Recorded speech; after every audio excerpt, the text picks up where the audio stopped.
Inondations, cyclones, hausse des températures, le climat préoccupe les États africains. Alors pour faire face à la désertification, 11 pays ont décidé de planter des arbres. Le projet ne date pas d'hier mais de 2008. C'est la Grande Muraille Verte. Pour en parler, Haïdar El Ali, écologiste et en charge de cette mission pour le Sénégal. Bonsoir. Bonsoir, madame. Alors, vous étiez à Bordeaux, dans le sud de la France, pour des discussions lors du festival Climax. Le thème majeur de ces discussions, c'était l'Amazonie ou le déracinement du monde. Alors, on parle beaucoup de l'Amazonie, mais il n'y a pas qu'en Amazonie que les forêts brûlent. C'est aussi le cas en Afrique, sinon pas plus. Oui, c'est le cas en Afrique, c'est le cas au Sénégal en tout cas. C'est le cas un peu partout. Partout, on augmente les pâturages. Partout, on brûle les forêts pour trouver du bois. Partout, on ne se rend pas compte réellement. Je donne un exemple très simple. Le collecteur de miel, quand il voit une ruche sauvage, il va abattre l'arbre, il va allumer un feu pour chasser les abeilles, il va prendre le miel, il va s'en aller, laissant la forêt brûler. Donc c'est terrible, on ne respecte pas la forêt, on ne respecte pas l'environnement. Alors, vous restez avec nous. On va tout de suite regarder un sujet en Côte d'Ivoire. La mer gagne du terrain, tous les jours un peu plus sur les côtes. Avec l'érosion, les habitants perdent leur maison et les dégâts sur l'environnement sont importants. Voyons cela avec Séraphine Charpentier et Véronique Pérez. Un cimetière aux tombes dévastées par les eaux. À la Panda, on pleure ses ancêtres et son village. Grignotés par l'érosion côtière, les habitants sont démunis. Par un moment, ça monte jusqu'à dépasser la maison.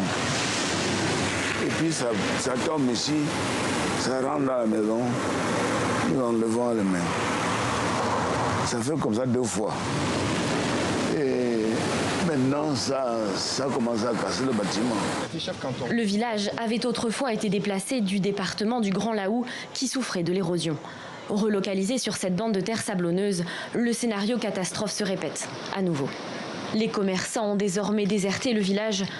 Une grande partie de la population locale n'a elle non plus pas eu d'autre choix que de fuir, malgré une pêche et une agriculture abondantes. De la prison, il ne reste plus que quelques cailloux sur la plage.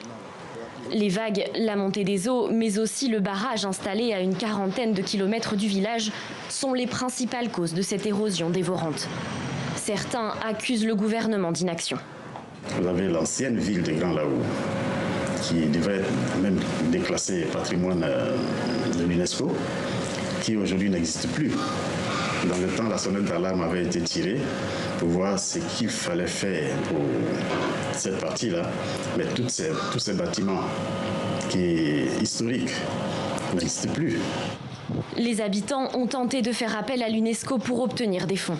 Mais pour la plupart des experts, il est trop tard. L'érosion côtière pourrait atteindre 20 mètres par an dans cette région d'Afrique de l'Ouest dans les prochaines années. Alors, l'érosion que l'on vient de voir en Côte d'Ivoire, le Sénégal est aussi touché par ce phénomène, à Rufisque, à Saint-Louis, sur la petite côte. Qu'est-ce qui est fait pour faire stopper l'avancée de la mer ? Bon, l'avancée de la mer, ça a des conséquences économiques extrêmement importantes quand on veut arrêter cela. Moi, je vis en Casamance, à Diembéring, au sud du Sénégal. On perd quasiment 30 à 40 mètres par année, tellement la mer avance. Donc, c'est des enjeux qui sont liés, certes, au climat, mais dont nos économies fragiles ne peuvent faire face. Vous savez, 1 kilomètre d'enrochement coûte à peu près 10 milliards de francs CFA. Du coup, aujourd'hui, c'est trop compliqué, c'est dur pour les États d'agir sur l'érosion ? En tout cas, c'est très coûteux. Maintenant, en matière environnementale, en général, il vaut mieux prévenir parce que guérir coûte trop cher. Il ne faut pas attendre la rupture. Il ne faut pas attendre que tout disparaisse parce qu'après, c'est compliqué pour amener les choses à l'ordre. Alors, les eaux, elles posent aussi problème d'ailleurs dans la capitale sénégalaise, à Dakar, qui en ce moment est sous les eaux. Est-ce que c'est un signe du réchauffement climatique ? Bien sûr, c'est des dérèglements climatiques. Aujourd'hui, quand il pleut trop. Quand il pleut pas, les températures atteignent des 45 degrés. C'est extrêmement chaud. Donc, c'est sûr que ce dérèglement-là, on n'est pas habitué à cela. Il faut qu'on s'adapte à ces nouvelles conditions de vie et de climat. Et il faut qu'on adapte et nos agricultures, et nos pêches, et tout notre système de fonctionnement doit être adapté à ce nouveau fonctionnement de la nature. Parce qu'on n'a jamais, et encore moins aujourd'hui qu'hier, respecté l'environnement. Alors, vous pilotez pour le Sénégal le projet de Grande Muraille Verte. Il date de 2008, on l'a dit en début d'entretien. 10 ans plus tard, finalement, est-ce que ce n'est pas un énième projet environnemental ? Bon, c'est vrai que le président Macky Sall a créé une agence de reforestation et de la Grande Muraille Verte. Moi, personnellement, j'ai déjà planté plus de 152 millions d'arbres qui sont géoréférencés, visibles depuis les satellites de l'ONU. Donc, je sais planter un arbre. Je vais avoir en charge la Grande Muraille Verte et je peux vous garantir que des arbres vont pousser. Alors, la désertification, c'est pas nouveau au Sénégal. Cela fait des années qu'on en parle. Vous avez occupé des postes importants, celui de ministre de l'écologie, de ministre de la pêche. Au-delà de ce beau projet de muraille, qu'est-ce que vous proposez finalement aujourd'hui aux Sénégalais face au dérèglement climatique ? Alors, une des priorités dans cette zone nord du Sénégal, c'est l'eau. Vous savez, vous ne pouvez pas planter d'arbres si vous n'avez pas d'eau, mais en même temps, on a l'œuvre du fleuve Sénégal qui se déverse dans la mer. Donc, une des urgences pour nous, c'est d'amener des oasis d'eau, des oasis dans lesquelles nous mettrons des palmeraies. Et en même temps, bien sûr, il y a des nouvelles techniques aujourd'hui qui permettent de planter des arbres avec l'eau solide. Vous savez, ce minéral qui gonfle 400 fois son poids en eau et qui restitue cela à la plante pendant un mois. Donc, vous n'avez à arroser qu'une fois par mois l'arbre. Donc, nous allons aller aussi vers ces nouvelles technologies où l'Australie est en train de récupérer ses déserts grâce à cela. Et enfin, nous allons retenir dans les bas-fonds les eaux de ruissellement des pluies pour les garder longtemps de sorte à arroser les plantes de la muraille verte. Est-ce que ce projet-là, il est déjà en cours? Est-ce qu'il y a des lieux sur lesquels on peut voir justement cette action concrète que vous mettez en place? Bon, oui. En tout cas, pour ce que moi j'ai planté, on peut le voir. Pour l'agence, je n'ai pas encore pris fonction. Je l'espère très prochainement parce que quand j'ai été nommé, je suis allé à Climax pour répondre à l'invitation du chef Rohani pour parler de la forêt amazonienne qui est en train de brûler. Et dès que je vais arriver en place, je vais m'atteler à ma nouvelle fonction. Est-ce que vous pensez que vous avez justement les moyens de vos ambitions? Bon, je suis quelqu'un qui pense qu'il faut trouver des solutions qui ne nécessitent pas beaucoup de moyens.